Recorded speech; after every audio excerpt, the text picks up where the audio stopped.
was 9 promos, and you have to pick 3 to keep, and the rest go away.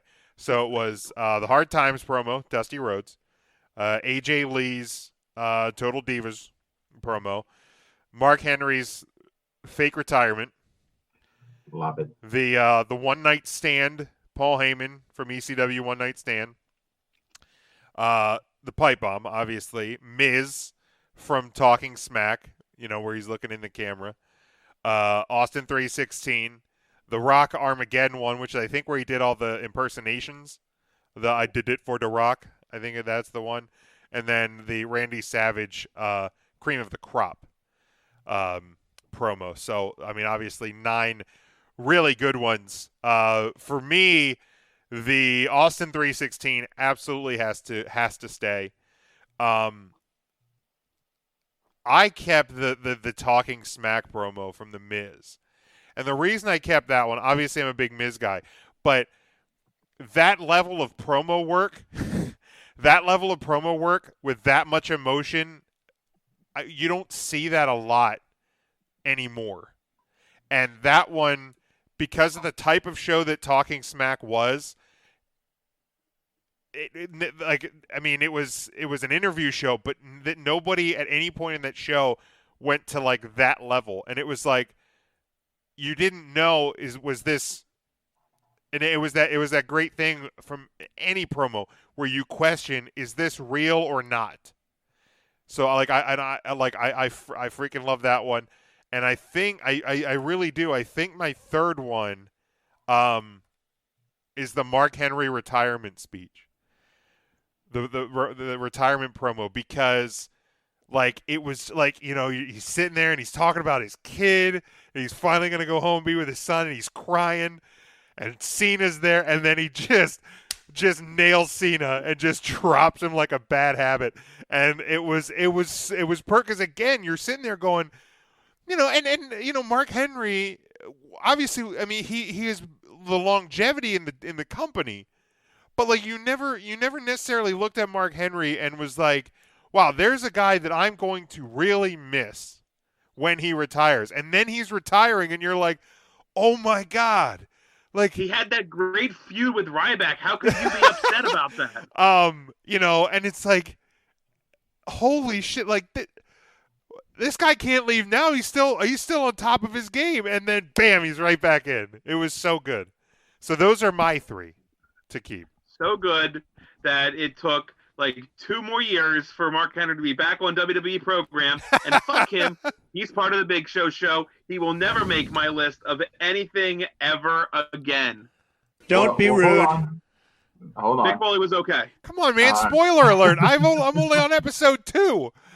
Okay, Mick Foley and Mark Henry are definitely not in the Big Show.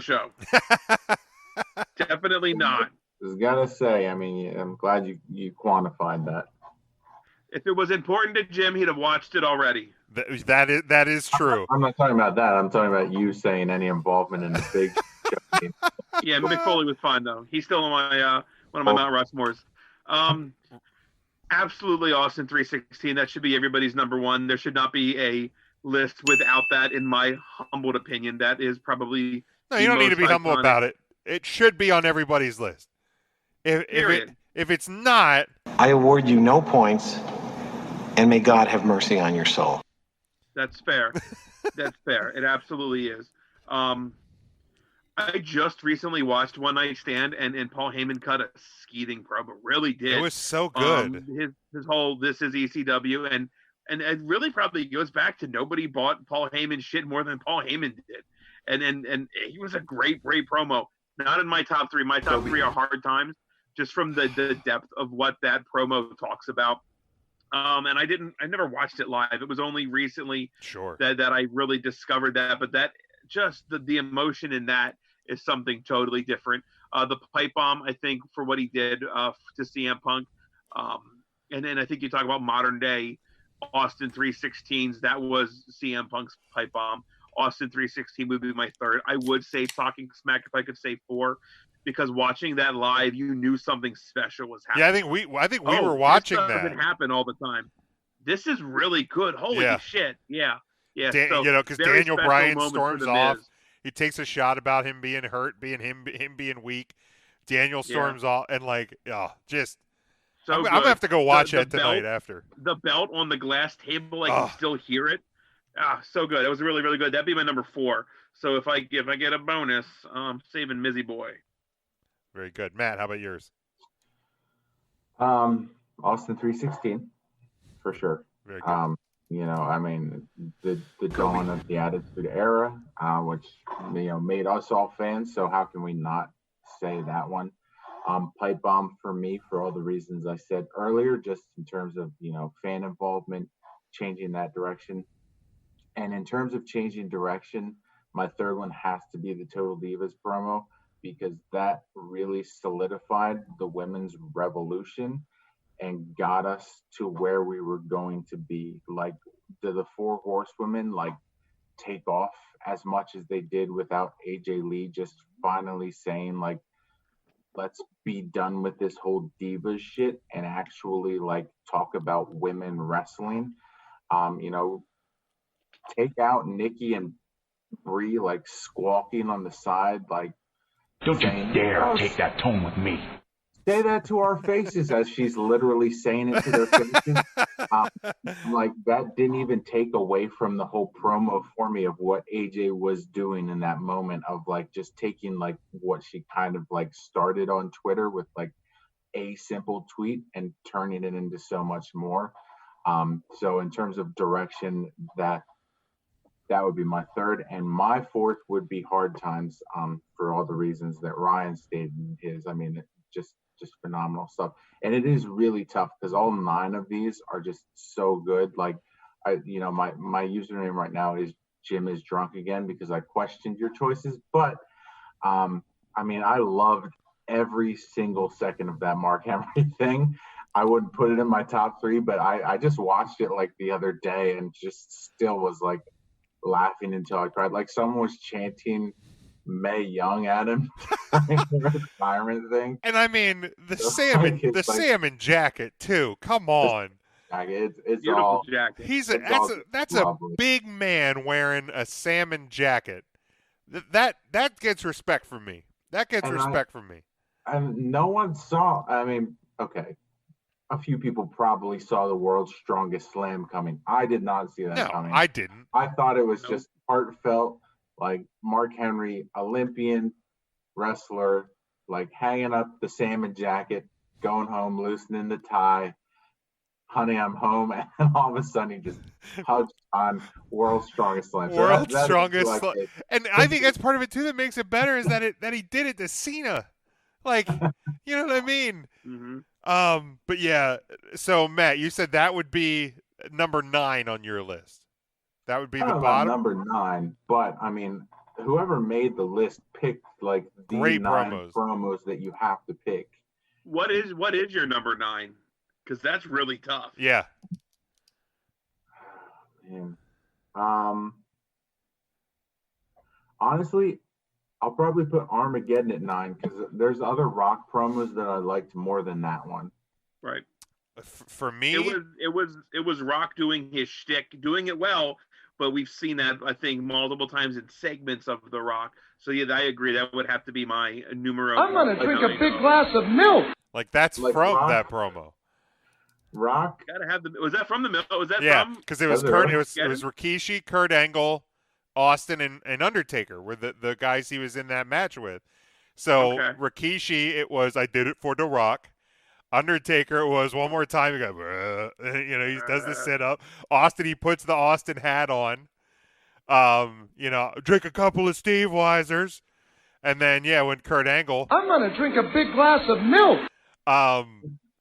For me, would Hard Times would probably be number 9 because that's the only one on the list that I didn't watch live. That's the only one, and because I mean it's. I get it. I totally get that. You don't want to be the guy coming in too late on something that everybody else already knows about. I co-sign that, Jim. If you're judging it solely on promo quality, it's higher. But I didn't experience that one in live eyes. Like Austin 316, I did. The Armageddon one, I did. I mean, Cream of the Crop, I didn't. So that one probably be lower on my list than some. But the other ones, I was either watching or was a active watcher in that period of time when it happened. So that like that when I'm watching something as it happens, it has more of an impact on me. Fair, that's fair. So that's why because they're all tremendous in their own right. And to be fair, the retirement isn't necessarily a promo. He's not like cutting that. It's just one of the WWE's sure. Oh my God moments. But I mean, still the whole thing, production wise, was so good. It has to be. It almost becomes a promo because it wasn't real. Right. I mean, apparently, because I've heard Mark Henry talk about this on like Busted Open Radio and things like that. That apparently leading up to it, he was ready to retire. Like his plan at the time was he really was retiring, and then they kind of came up with this idea, like, well, what if you go out there and do this, and we kind of give you this run? And he goes, okay. He's like, yeah, sure. Like, who's going to turn down like a main event spot, like going at John Cena? Like, yeah, okay. But yeah, like apparently it that originated because he was ready. He was ready to retire. And he's joked, I know he joked in his Hall of Fame speech and even on other time, like how, because he has lost a considerable amount of weight since that time, how like he would swim in that salmon jacket, if he put it on today. Charlie says his three would be Austin, Punk, and Dusty. Tim's bummed out because the Shane Douglas throwing down the ECW title promo didn't make it. I think probably, and I know the Dusty one wasn't, but that wasn't technically a WWE promo, but a great moment nonetheless. Charlie also loves Sting's promo with his back to hard cam after War Games. Nikki says she saw it coming and did not like the Mark Henry fake retirement speech. So, which again, did she like the jacket? That's the salmon jacket. She does not say if she liked the jacket or not. Yeah, we need that answer. I mean, you can dislike the sure, overall moment, but if you if you dislike the salmon jacket, then I think we're gonna have some problems. This podcast might not be for you. Then. I mean, yeah, we embrace all the listeners we get, but Nikki, if you didn't like the salmon jacket, then we will have to wish you the best on your future endeavors. Fucking embarrassing!